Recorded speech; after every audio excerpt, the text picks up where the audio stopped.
le film est fait sur la question du déguisement de l'extrême droite.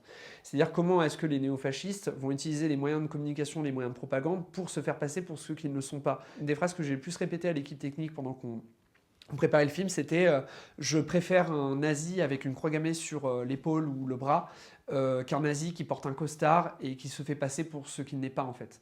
Parce que concrètement, je pense qu'il n'y a rien de plus dangereux qu'une personne qui dissimule son idéologie, c'est-à-dire à la Jordan Bardella par exemple, une personne qui se fait passer presque pour un militant antiraciste, un militant qui se bat contre l'antisémitisme, en fait, un type comme... en fait, même si Éric Zemmour est très dangereux, s'il a échoué, alors c'est pour plein de raisons, c'est à cause du fait que je pense qu'il n'a pas réussi à raconter qu'il était parmi le peuple, qu'il était un représentant du peuple. Je pense qu'il est trop bourgeois, Zemmour.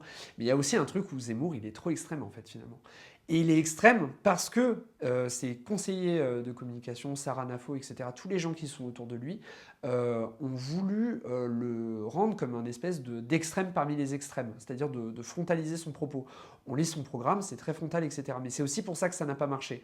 Un mec comme Bardella, il en pense pas moins que Zemmour, et pourtant, vu qu'il se fait passer pour ce qu'il n'est pas, il a une force de frappe politique qui est beaucoup plus dangereuse.